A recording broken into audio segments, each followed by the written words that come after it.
Sam Husseini is a, sorry, I should have gotten your thing No, earlier. no. Well, it's probably best you didn't. I'm wearing my VotePact hat right now, Okay. not to So, be confused with any other associations I may or may not have. all right. So do you want to introduce yourself in the way that you would like to be introduced in this context? Sam Husseini is a really amazing guy, and he founded VotePact.org, which encourages disenchanted would-be Democratic voters and disenchanted would-be Republican voters to pair up and both vote for.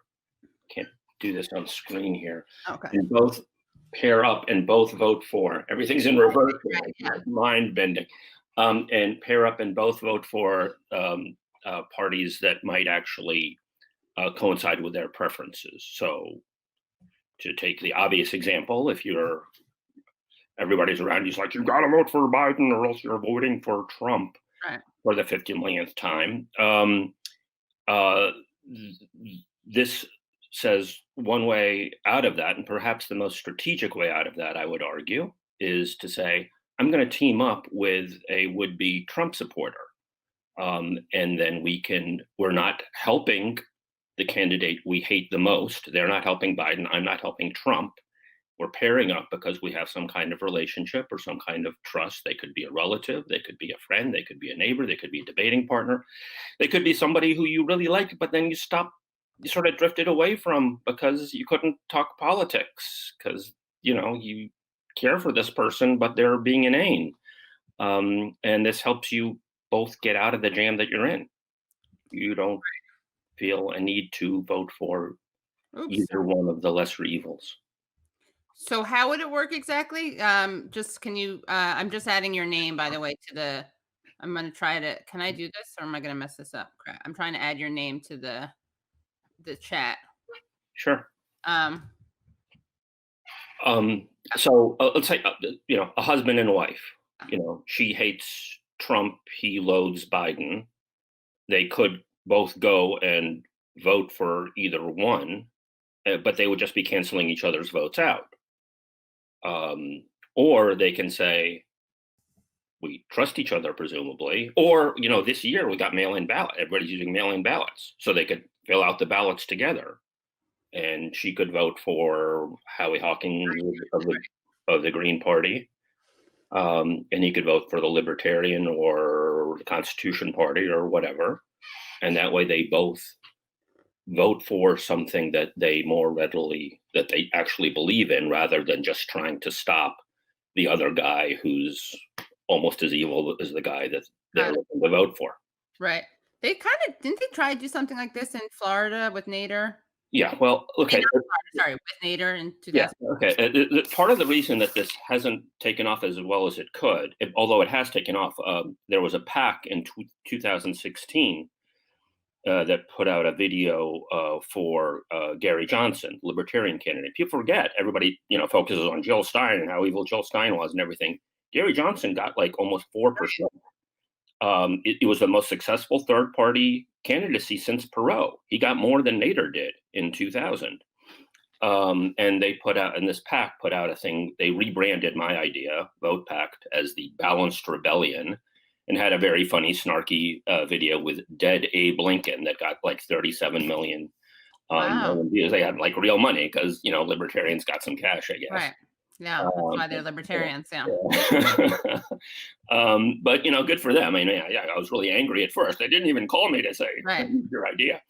But all of a sudden they're socialists when it comes to intellectual property in this case. Yeah. Appropriate something. Right. So it sort of took off a little bit in 2016. And I was trying to do this even before 2000. I mean, if you go back to Common Dreams, there's a piece of mine in, the fall of 2000 laying out the VotePact strategy. Nader, I pleaded basically with Nader to adopt it. He wouldn't, because it could be like the whole campaign, you could get endorsements in pairs. Right. A union official and a small businessman who have been at loggerheads for years could both get behind somebody like Nader, or you can think of like a a Dennis Kucinich, Ron Paul sort of Right. thing going on. And Nader wouldn't do it. But what did take off was this other strategy, which I regard as the complete loser strategy of people swapping votes. That is, a would-be Green voter or Nader voter in Florida swapping votes with people, or Ohio or wherever, Right. That's swapping right. Yeah. votes with people in safe states. Um, that strategy does not lead to building third parties. Right. It leads to minimizing the damage of third parties by moving them to safe states that are deemed inconsequential, whatever, New York or California or whatever. So that got tons of publicity, and it's part of the reason that people have a hard time comprehending VotePact, because you got the I piece from found it. 2000. Yeah. Wow, ooh, time flash. Yeah. Um, so um, uh, so I mean, the Nader trader thing and all of that, it sort of reoccurs every 40 years with different people who NPR and Stephanopoulos and whoever else are very happy to get behind, because they're simply trying to. It's just another way of muting non-establishment candidates. Right.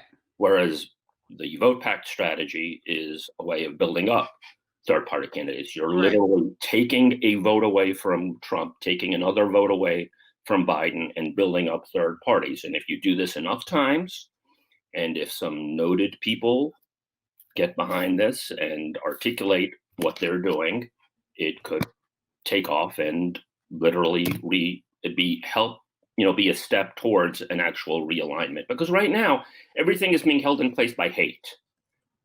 They say love Trump's hate. No, it's all hate. Hmm. We're getting behind Biden because we hate and loathe Trump and so many of his supporters. It's a hate-driven system, and that's the glue that holds this together. And as hokey as it sounds, VotePact is saying love can overcome that hate. Find the humanity in a would-be Trump supporter, and you can do better than voting for Biden, and they can do better than voting for Trump. And if you're already set to voting for a third party, this is a great thing for you to do, to be a matchmaker. Right. And what? So this is works. What is just a like? Okay, for instance, someone just said, Yeah, not getting behind Biden. I hate him even more than Trump. right. So they would do what? Well, I mean, if somebody's already set not to vote for either Trump or Biden, I'm not out to Right. necessarily They're not relevant to this change their mind. plan. Although they are in this sense. I mean, like Susan Sarandon just the other day, Yeah. she said she indicated that she's going to vote um, for Biden. At least that's how I understood it. Maybe you Yeah. know better than I do. I'm not sure. But why she get into so much trouble? Well, yeah, she got into trouble because in 2016 she voted for Right. Jill Stein, Right. and I Oh. mean, Oh, so now they're mad at her for saying she's going to vote for Biden because no, there's. no, no. I Oh, think that they're still mad at her because they're still mad about 2016. right. It's never good enough. But I mean, the issue is that she voted for Jill Stein, without any strategy to it Right. in 2016, and you know, telling a tale out of school. I was trying to be in touch with her at the time through one of her folks, saying, please reach out to Clint Eastwood, so that he can vote libertarian and you can vote green, and Right. you can point to each other and you won't catch a ton of shit for it. Can I say shit Yep. here? Yep. You Excellent. can. Safe Um, space. so that was my so of course she has caught a ton of shit for 4 years, Right. and now she's in effect, from my reading of it, unfortunately, sort of capitulated and said, "Okay, I give up. Right. I'm gonna vote for Biden." I don't even know what state she lives in. Um, New York, I'm sure. yeah, well, Yeah, which is and why, yeah. it makes even less sense. Right. But so using a vote pact strategy sort of guards you against eventually being harangued forever and ever. So, Right. so Which e- people shouldn't underestimate as a disincentive because I had Michael Moore on, and that's funny, I never wrote Michael Moore on the show. And I um and you can just tell that people are afraid. I think Bernie has this too. People are afraid, whether for right or wrong, or for better or worse, accurate or inaccurate as it may be. People are afraid of being labeled spoilers, and I think that like someone said, "Why is this so?" Can someone explain why it's so radical? And I should give you a chance to. I don't know if you have to, for legal reasons, like separate your this hat from the other hat. Um, are you allowed to talk about your other hat? Because I want I people can to. talk about my other hat. I just don't want to, I'm speaking solely for myself. Sure. I think that I want to credentialize you, if you Sure. will. Yes. So Yes. people I'm who are watching the show sure. don't think that you're not that there's anything wrong with this, but you're not a kind of Random guy off the well, street. no, not just random. Sorry, I didn't mean credentialize you in terms of your accomplishments. I meant in terms of your leftism, basically. Ah, If I could be so bold. yeah. No, I think yeah. So you've done you are you do a lot of writing at Fair. Um I have uh for decades now. yes. And how would you describe your politics? Probably more left than most of your audience. Yeah. I've I've done a ton of activism on a whole series of issues. My main work has been with the Institute for Public Accuracy. I've cranked out news releases on virtually every subject, but especially foreign policy, economics, and other issues for 20 years plus. I started as a volunteer at FAIR in my 20s and have tried to build up a whole series of progressive left institutions. I put out the first, but yeah, I mean, a lot of people know me now from, tried to spend more time doing my own writing. And I gained some notoriety in 2018 at the Trump Putin summit by trying to raise the question of the nuclear weapon ban treaty. It's a treaty backed by 122 countries to ban nuclear weapons. To my knowledge, neither Trump nor Putin had been asked about it. I tried to ask a question about it, got the bright idea of holding up a little sign. Some journalist next to me snitched on me before I got a chance to do it, and the security, came by, and eventually I held it up and showed it for people, and they hauled me away and locked me up until midnight when the press centers closed. Yeah, So where did they lock you up? I remember this, and actually there's video of it, which I'm going to show in a second. But where did they physically lock you up? they took me to a facility well north of the city that largely apparently serves as a drunk tank in order to, I guess, put me in my place. So I heard people raving and puking in the adjoining cell, so I never saw. Right. They just locked me up in a room. I was it was in the presidential palace in Finland, and first they took me to this tiny little room underneath where the proceedings were happening, and then after everybody had cleared out, a SWAT team basically came by with their gear and everything and hauled me into a police vehicle, took me to this place, and they locked me up. And I knew immediately that they would hold me until midnight because that's when the press centers closed. So I couldn't get my message out until the next day. Yeah. In fact, can I show this video from Sure. the Yeah. Sun? All right. And sorry, I didn't mean to. When I said credentialize, I didn't. I will read your bio, but I actually meant more that because I can tell from some of the annoying comments on here, some of my. I shouldn't say anything about my viewers. I love my viewers and listeners. And I But didn't mean to diss your viewers in any oh way. no, you But didn't at I'm all. So probably I'm more not. left than a lot of. No, you didn't. Yeah. Oh right, no, it's accurate probably anyway. But you're definitely more okay. How can I make this full screen? Hold on. Oh yeah, I can. Hold on. All right. Okay. So here is the video. Okay, let me start again. Share audio. Yeah, I didn't mean I set up such a hostile thing. I got to ignore the comments. They were basically saying, "Why is this so radical?" And I got I'm not defensive. even So saying we'll this, but share. I'm happy to answer. Yeah. I like tough questions. All right. So I what mean, it's been the funnest part of my job at the press club and at, right, until I got into the State right. Department was to ask tough questions. So I'm happy to take them. Okay, great. And they're not even that tough. I'm being overly protective. So we're gonna watch this video, then we'll go back to you, okay? Thank you, mommy. So that was after someone Yeah. snitched on you. Yeah, they snitched on me, and then they took me out of the room for a little bit, and I tried to explain to them that they thought I was doing a protest, and I was like, "No, I'm not doing a protest. I just have a little sign just to ask a question. I'm being a journalist." Right, And, that I wanted to show them that it's just a little sign. It's not if I was doing a protest, I would have had a big banner. right. And if I was doing a protest, I would have turned around and pointed at the cameras. I was just simply trying to explain to people what I was trying to do. Um, and they pulled me out of there before I, got too many words out. Do we Um, know who snitched on you or you don't want to say? I want to write a excoriating piece on it at some point. It took me a while to figure it out, but I did. So Okay. Okay, yeah. cool. We'll keep it secret for now. Yeah. So someone said, yeah, and so let me read the formal bio of you because I didn't do that because I didn't know if you were like how much we had to cover up your other identity. But he's a Jordanian Palestinian writer and political activist, the communications director of the Institute for Public Accuracy, a DC based nonprofit group that promotes progressive experts as alternative sources for mainstream media reporters. He formerly worked at the American Arab Anti Discrimination Committee and at the Media Watch Group, Fairness and Accuracy Reporting. And he's written articles for a variety of publications, including Counterpunch, The Nation, The Washington Post, US Today, and so on.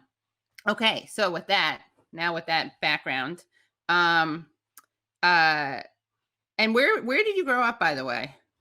You grew Um, up in Queens, or were you born in the States? And I was born in Jordan, okay, and came to the U.S. when I was 5, and grew up outside near D.C. and then in New York in an apartment building that I found out not too long ago. Well, I knew it was a Trump building, but I found out just a little bit ago that he got it for his 16th birthday. oh, that's beautiful. Yeah, Wow, yeah. where was this building? in Queens, New York. Oh, okay. Yeah. Got it. That's where my dad's from. Yeah. Fresh Okay. Meadows. Okay, not too far from there. Yeah. Like southern Jamaica Estates, right in between the line between Jamaica Estates, which is hoity-toity, and where Right, Trump lived, and Jamaica, which is right, like, poor working class black. So I was right, sort of right on the line there. right. And that was an interesting existence. Yeah. So yeah, people are saying, why is this so radical? And I think oh wait, Sam, It's a do you good recommend question. people set up pacts with others in the other states? So the enclosed contest and imbalance, where did that go? Can I Doesn't favor Trump, for example. Yeah. I didn't quite get that question, but let me answer Okay. why it's so radical. It's so radical because it could lead to a complete realignment and a literal third party win. Okay. If a candidacy were strategic and drew support through populist messaging and policies, there is probably a majority out there that is against the wars, for economic populism, against the surveillance state, against the corporate trade deals for real, and so on. You could have an alignment that makes a third party winnable. But right now, every third party gets shot down, including by people who totally agree with it. There are progressive Democrats right now who are doing everything within their power to minimize the Green Party's chances of getting anywhere, including keeping them off the ballot. Right. So people who agree with each other on policy are completely at loggerheads. VotePact alters that. It says people should, more and more people should vote for the Green Party and pair up with a would-be Trump voter who votes for some other third party.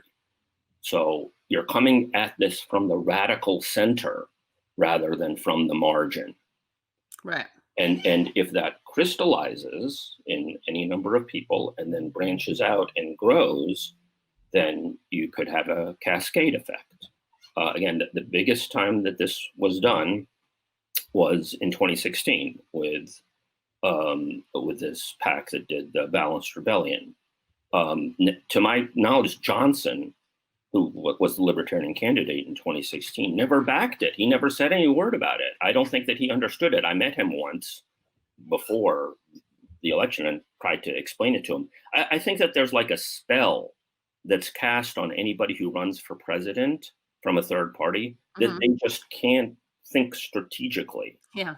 into how they might actually win. Right. They Because also always have it public access, yeah, the yeah. aesthetic to them, which Yeah, isn't good. it's like the self-domination. Yeah. Nader in 2016 never got it while he was running, but he did get it in 2016 and talked about it on Democracy Now! At that point. So Yeah. what are you going to do? So, I mean, yeah, I mean, I think that like people, I mean, I know so many people like this, and people really feel like Trump. I would say most people I know are disgusted by how similar Biden and Trump are and think Trump is worse than Biden. Right. And for that reason, although I have friends who have various positions, for that reason, will not do anything but vote for Biden. So I do think that this is a way to do that without feeling, any guilt for over that. And Right. I think that people have a lot of PTSD from 2016, even if they voted in safe states, for Right. not encouraging more people to vote for Clinton over Trump because they really didn't think it would be that close. And this doesn't, you don't have to vote for the Green Party, right? You just have to be voting for any, I mean, No, but yeah, my main goal here is to have people vote for who they want. right. Right. It also creates leverage, right? Because as Lawrence O'Donnell famously said in a clip that Jimmy Dore introduced me to, he's like, the left. I worked on the Senate, and nobody will ever care about what the left says because they have nowhere else to go. Exactly. And that's another reason why it's radical, Right. because it actually puts power in to the left and to other political factions that are basically being taken for granted. Rahm Emanuel, called the left retards Oh, that's nice. Yeah. at one point, basically saying, "Why the hell should we listen to you?" And to be totally candid, he's got a point. Yeah. Of course. Yeah. Because why the hell should the establishment Democrats pay any attention if even the most fervent Sanders supporters or other Yeah. people are going to end up folding and are going to end up doing Biden's work, no matter how bad Biden's going to be, no Right. matter how Right. pro-war, no matter how pro-corporate, no matter what, they're still going to do this because he's Right. not Trump. Right. So And this they're is going to announce it inevitable. ahead of time, mostly, Right, almost right, entirely, right, because they yeah. don't want. Yeah. Yeah, yeah. I mean, Chomsky, this time waited until at least until after Sanders bowed out. Yeah. In 2016, Chomsky actually signaled during Kind of, although I think that was a really weird Mehdi Hassan, like, clickbait thing, I unless you know more than I do, but the yeah, only evidence I saw of that was that this Al Jazeera interview that yeah. I got to go back and forth with Aaron about this. oh, okay, At Monte? the time, at 2016, you're half right in that I tried to do damage control in 2016. I was, emailing Chomsky saying, "You're going to be misunderstood here. Right, People are going to take this way, and you should do something to fix this." And didn't get okay, anywhere. And I got, I tried to get. I think the New Republic misreported on the Mehdi Hassan thing. Mehdi Hassan did the same thing twice. He did it in 2016 and then did it again in 2020. But at least he waited a yeah, couple of months. which So is when, just to be clear, Mehdi Hassan asks Chomsky if Hillary and Trump were the nominees, if he would vote for Hillary, and he basically says, "Of course, right, yes." And right, then the headline is Chomsky would vote for Hillary, as correct, opposed to prefers Bernie Sanders. But right. if in a I mean, it was so irresponsible. It Yeah, was that was totally terrible. irresponsible by Yeah, Mehdi Hassan. yeah, yeah, And I think Chomsky's got to take some responsibility yeah, for this. yeah. Sure, it was He's been through this irresponsibly. time and time and Yeah, time again. This yeah, has been my right. entire political life has been It's under true. this shadow. Right, So, but yeah, Mehdi Hassan framed it badly, to say the least, and then other places framed it even right, worse. right. Yeah, that was really So dishonest. anyway, my point Yeah, being that um, right now you have no leverage. because Right. why the hell should the DNC pay attention to what leftists have to say? And what I'm saying is this gives you leverage. This Right. gives you a strategic alternative. We got to get beyond these two choices. The two choices are either, fold, capitulate to the DNC, get behind their candidate, even if you might say, well, I have all of these problems with Biden. Right. Ultimately, if you're effectively endorsing him or if you're pulling the lever or whatever you're Yeah. doing, or burn it down, Right. which in effect might help Trump at some level. Let's be real. So what I'm saying is there's this third alternative that ends up being more radical Yeah. than either of those things because Right. it's not washing your hands. It's not saying, Or holding oh, your nose. Yeah. yeah, or I mean, a lot of people self-censor. A lot of Yeah. people probably live in New York, and they'll say, "Okay, well, I'm going to vote for Howie Hawkins, but I'm not going to broadcast it uh, Right. that widely because I'm afraid that people in Ohio and Wisconsin will listen to me. Right. So I'm just going to be really quiet about it and talk about how bad Trump is." Right. Because out of that dynamic, Yeah. Yeah. it says VotePact is completely you can replicate it anywhere and it's scalable. You Right. can do it in Ohio. You can do it in Wisconsin. You might even be more powerful in a swing state because it's saying no. We reject both of you, and we're Right. not going to help either of you in any way. Yeah. By the way, Christina Valaket says, when will you have Jesse Ventura on? Draft Jesse is making progress with a guerrilla attack. I will have him on whenever. Another You question. ask him about VotePact. He would be a good candidate for it. Yeah. Yeah. Another question is, let's see. Sorry. One second.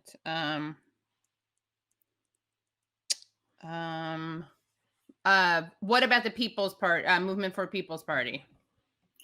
I haven't looked into it a lot. I looked into it some. It looks interesting. It looks fairly well organized. I don't know how much their funding is, but I don't think that they've really thought through what the strategy is. I mean, they basically they seem to be saying we're going to be like the Green Party, but better and more intelligent, Yeah.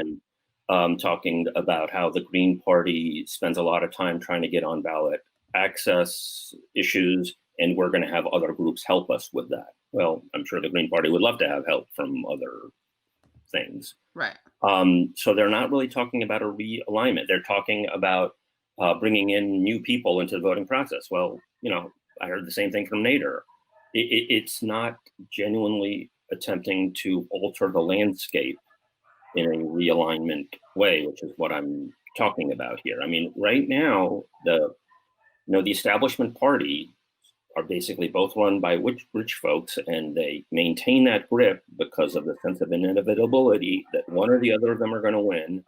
And if you're pro-abortion rights, you got to vote here, and if you're anti-abortion rights, then you got to vote here. Right. And VotePact is inverting that whole structure. People's Party might be more organized and more capable than other progressive efforts that we've seen, but it's still coming at it from one direction. So it's going to run into the same spoiler problem. And I'd love to talk with them about how they plan to get around that, if they have some other solution, or to talk to them about VotePact. But that's my initial assessment. Great. Yeah, I'll set it up. I'll have you and Nick Brown. I can talk. He's been Anytime. on the show. Anytime. Someone asked Sam, where are you based? Would you consider running for something? I have considered running for something, to be totally honest. I backed. I'm based just outside of Maryland, in Steny Hoyer's district. Oh, lovely. Yeah. So last time around, I did a lot of work helping Pat Elder, who's a very good and grounded activist who's done a lot on environmental work as well as militarism, military recruitment in schools, and is now doing work on military bases and their toxins. He ran Green Party against Steny Hoyer, and I wrote a piece supporting him in 2016. And we made a picture of Steny Hoyer composed of all of the corporate backing, the logos of the corporate backing he's got. So, Wow. so that was fun. So as long as I'm here, in Maryland. And Hoyer is particularly bad because, I mean, not only is he a corporate Democrat, but he goes around kneecapping progressives around the country. Right. Right. So he's particularly odious. So, sort of, cutting him down to size would be a major accomplishment. And there was like a Justice Dem person who ran against him this Right. year, who I supported. But she got 20% or something, unfortunately. Right. Where's that image? I want to show that image that you were just talking about But sorry, the image of what? of Oh, Steny oh, Hoyer. oh, oh! If you do a search on me and Hoyer, I think Counterpunch published that piece. Okay. Um, Yeah, in Fahrenheit 11/9, I believe we see him, right? Isn't there, who was he telling to not run? It was some progressive Democrat, I think. The Intercept, I think, broke the story, and they did a cartoon mock-up of it because they just had the audio. Um, Oh, okay. yeah, it was like a former low-level Obama official who's running for Congress in Colorado, and Hoyer basically said, "Yeah, we control the money. We decided we're going to go with a more corporate guy. You're out." And the guy Right. was, had a wire. Right. Oh, I see. Yeah, This is cool. This image. Yeah. All right. Let's see. yeah. Let me share this.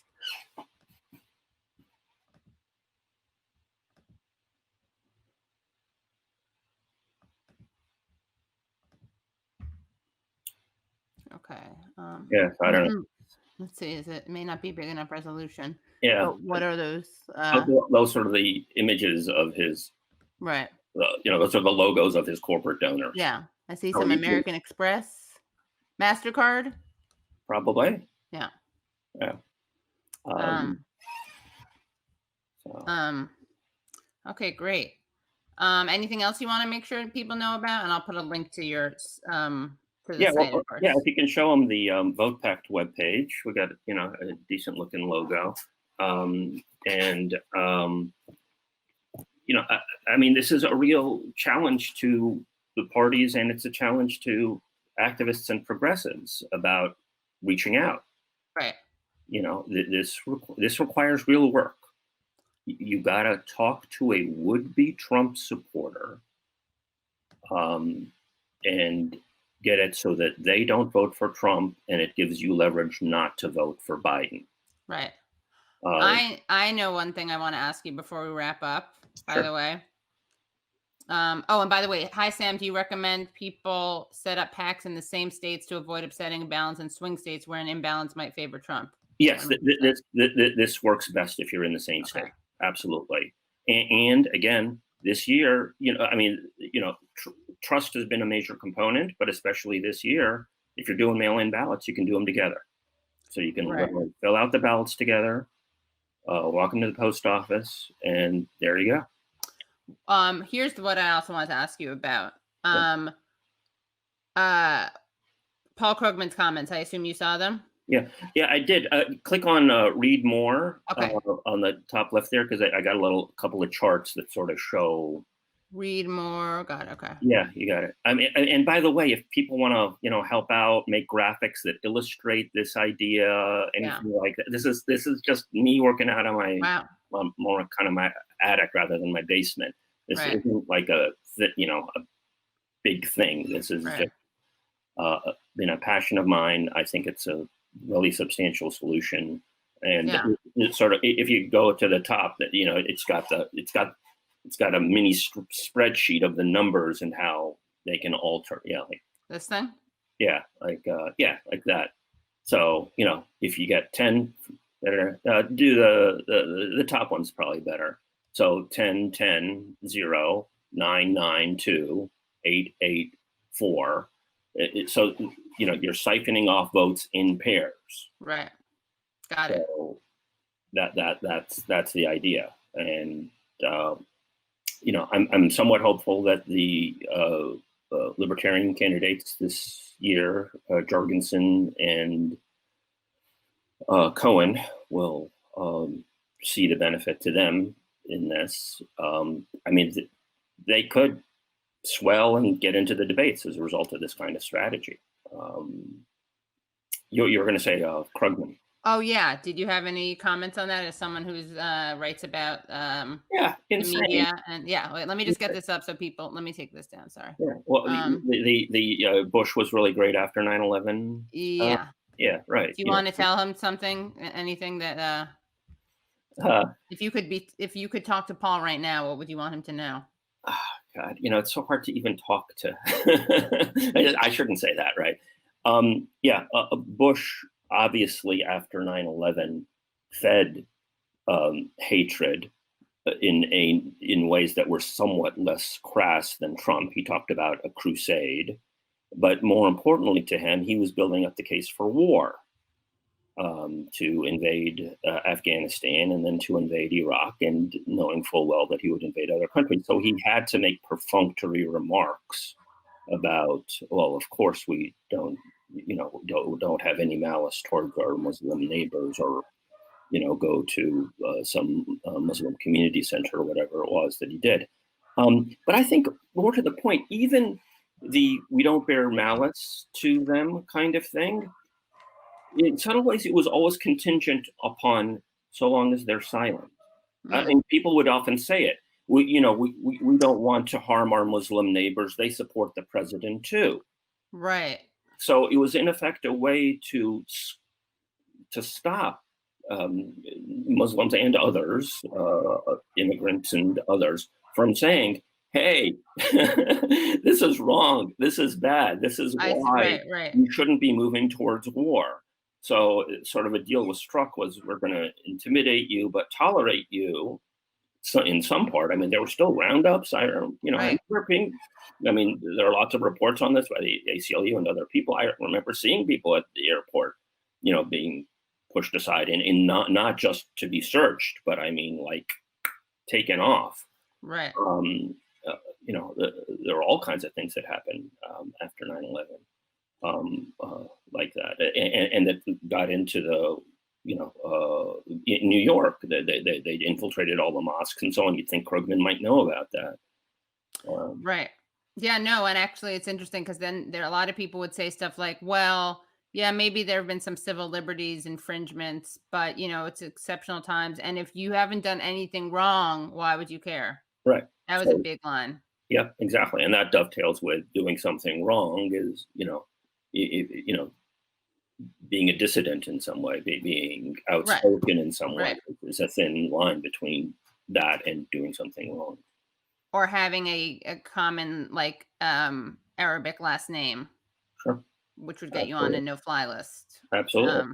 Yeah, Yeah, yeah. I, and sorry. I'm inoculated by some of this because I'm thinking of changing it back. But when I turned 18 at my father's urging, I changed my name from Usama. My first name, my birth name is Usama, Fareed Oh, Husseini, to Samuel Frank Hennessy. And that's oh, still my wow. name on my passport. But it still says that I was born in Amman, Jordan. So Right, I still got searched. right. Um, it was particularly funny when I went to Ireland a couple of years ago, and the guy looked at my passport and says, "So how did a Hennessy get born That's in really Jordan?" funny. That's really funny. That's really funny, yeah.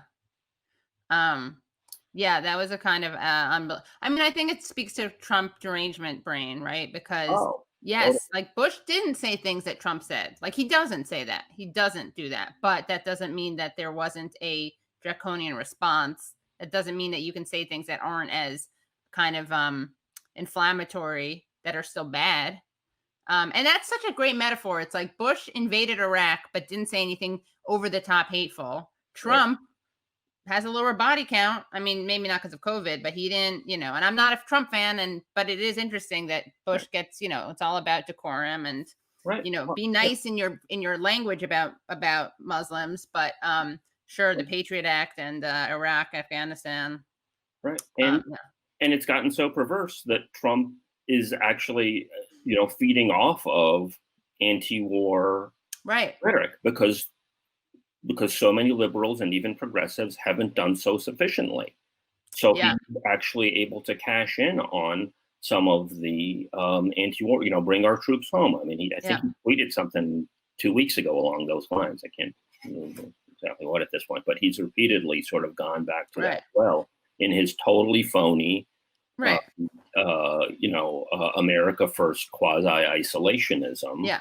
I mean, the most pronounced thing was when he took Jeb Bush to the woodshed Right. during the debates.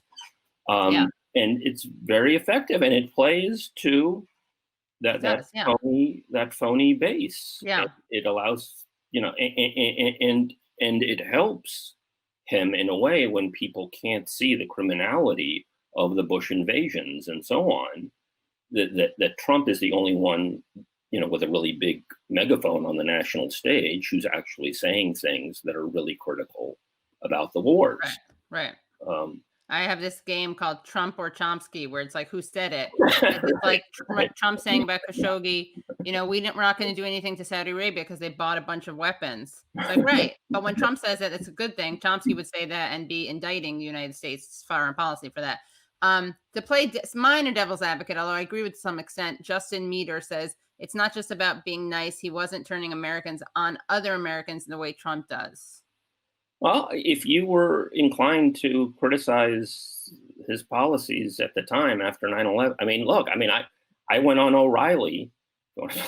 I went on O'Reilly 2 days after 9/11, and he cut my mic Mm, because I called for a nonviolent response. If you were trying after 9/11 to articulate a position, and nobody cared, right.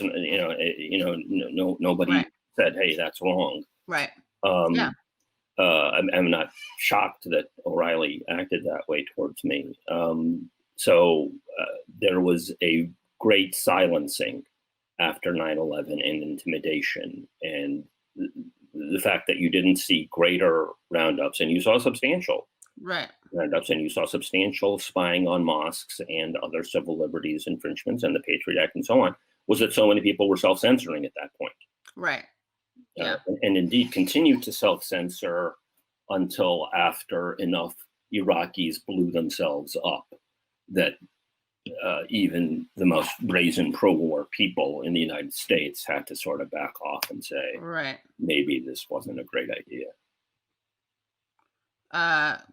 Murphy writes, can we all simply agree that Trump is bad and Biden is good? Should we not oppose bad things and support good things? Thanks, Katie. Love the show. I would say Biden isn't good, but you could easily say Trump is worse. I think that could be said. I don't know if I don't really see Biden as good. Um, and yeah, and of course we haven't even talked about like Abu Ghraib, Gitmo, Yeah, yeah, sure, like sure. Gitmo. That's a yeah. Right. I mean, it still continues. Obama promised to close it. Bush ramped it up. Obama didn't close it. Um, Trump, heartily supports it. Right. Without pretense. But I don't think it matters too much to the guys at Gitmo whether or not the guy heartily supports it or just simply keeps it there. Right. Yeah, it's true. Yeah. And yeah. And then yeah, last thing is no, I think that Trump is worse is a fine statement. I just don't think you can say that without saying Biden is good. Right. And it's totally consistent with VotePact. Right. That's fine. Justin, I understand Justin. Here, I'll talk to Justin now. Yeah, talk to Justin.